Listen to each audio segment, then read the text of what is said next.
In this video lecture, we will discuss about membrane filter technique.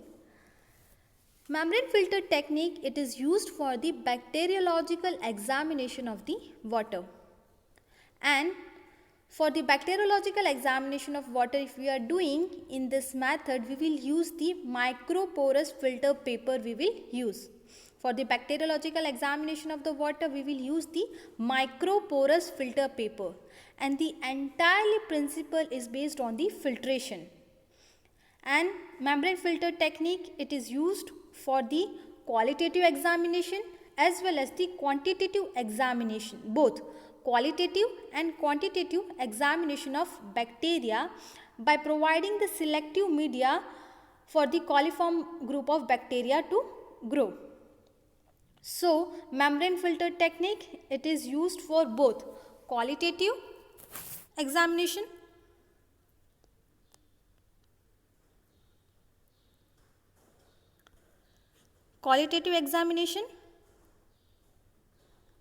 as well as quantitative.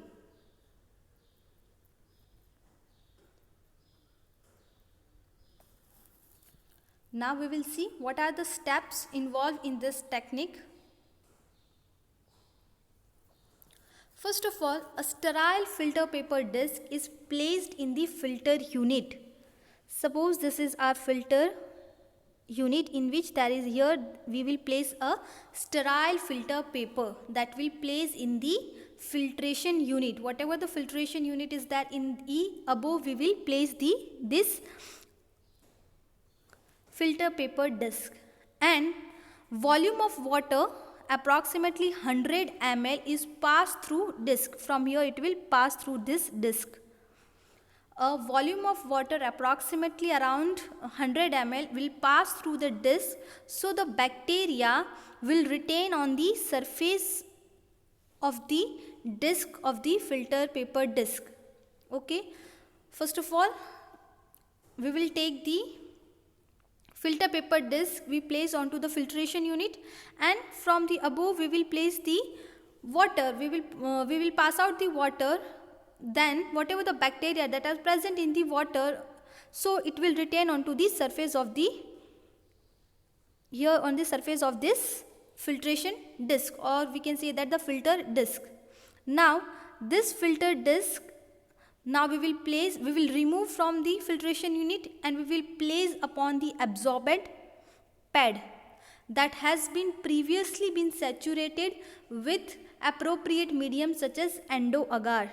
It has been previously saturated with endo-agar. Alternately, the disc can be also placed onto the surface of the agar medium in the petri dish. Okay. And now we will incubate this endo-agar plate and another selective media at 37 degrees Celsius for 24 hours. After incubation, colonies were developed and onto the absorbent pad containing endo-agar and also on the plate containing the selective media for the coliform. Now verification of the sheen colonies is done by the procedure that we will see. Mostly the typical colonies we will select. Typical colonies which is of E. coli. So again I am repeating for the membrane filtration technique.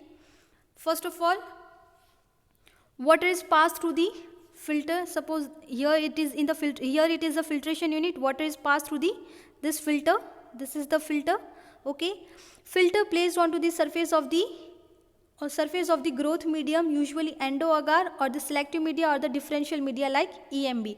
Okay. Now we will place this filter disc onto the growth medium such as endo-agar or to the selective media or for the differential media. Now we will incubate this media and this into the incubator at 37 degrees Celsius for 24 hours. On the next day we will select the colonies which is of typical colonies of E. coli. Typical colonies of E. coli or a sheen colonies. Normally that is a E. coli colony is pinpoint sheen, greenish metallic sheen that has been found. Okay, now we will select those colonies. Okay,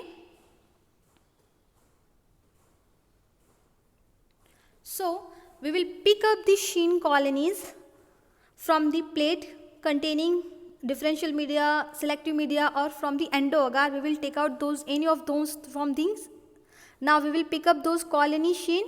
We will incubate into the loryl tryptose broth. In the loryl tryptose broth at 37 degrees Celsius for 24 hours. Okay, we will take this Sheen and we will incubate into the loryl tryptose 1 to 3 loop of colonies. We will inoculate and we will incubate at 37 degrees Celsius for 24 hours. On the next day, we will observe for the gas formation. If it is the gas formation positive, then again we will incubate into the BGLB broth. If gas is negative, on the next day again we will re-incubate. If we get the positive, gas positive, then again we will incubate in the BGLB broth. If again we are getting the negative, then we don't have to proceed further. If we are getting positive, then we have to further incubate in the BGLB broth, that is brilliant green lactose bile broth. In that again if we get the gas positive test, then verified coliform that is present. If we are getting negative test somehow, again we have to re-incubate at 37 degrees Celsius for 24 hours. Again by re-incubating, if we are getting positive on the second day, because first day we are not getting the results and the second day again we have re-incubated, so on the second day again we are getting somehow gas positive, then we can verify coliform that is present. And again we are not getting negative result. If we are getting, then it's indicate that the coliform is absent. So first of all, what we are doing from the filtration unit, there is the filter paper disc. In the filter paper disc, then we place onto the selective media or the endo-agar or from the differential media, and on the next day we are select the colonies. We will take the colonies from those plate. By taking those colonies, we will incubate into the loryl tryptone broth. Loryl tryptone broth, we will incubate at 37 degrees Celsius for 24 hours. If gas positive, again we will incubate at BGLB broth. If we are getting gas negative, for our confirmation, again we will re-incubate. If we are getting gas positive, then we can add into the BGLB broth. If we are getting gas negative, then we don't have to proceed further. In BGLB broth, if we are getting the gas positive, then it means that we have coliform group of bacteria that is present in the given water sample for what we are going for the examination. If we are getting the gas negative, again we can re-incubate for our further confirmation. And if we are getting the gas positive, then it means that we have verified coliform that is present. If we are getting gas negative, then the coliform is not present. Okay. As in the earlier lecture, I had already discussed about the composition of BGLB broth, which is consist of peptic digest of animal tissue, lactose, ox bile, brilliant green, and pH. The function of the peptic digest of animal tissue that will serve as a source of many essential nutrients, whereas lactose is the fermentable carbohydrate, whereas ox bile that will inhibit the gram positive organism, brilliant green that will inhibit the fastidious gram negative organism. Like this way, loryl tryptose broth, it is consist of the tryptose, which is a source of carbon and the nitrogen, mannitol, which is a fermentable carbohydrate. Then we have a sodium chloride that will maintain the osmotic pressure. Then we have dipotassium phosphate, monopotassium phosphate that will work as a buffering agent. Sodium lauryl sulfate will act as an inhibitory agent for gram positive cells and non-coliform bacteria.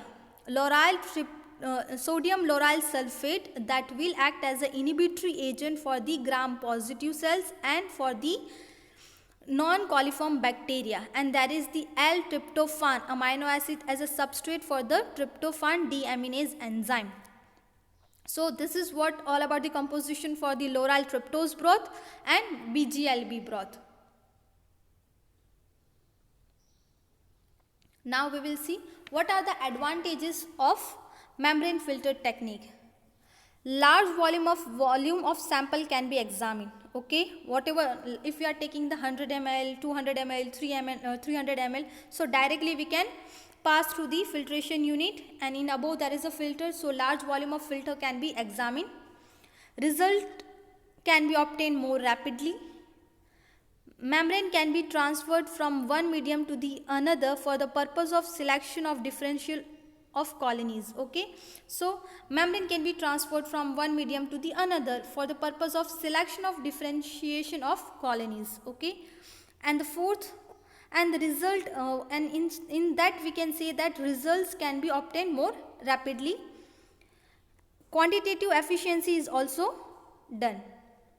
So this is what all about the membrane filter technique, that is mainly used for the bacteriological examination of water.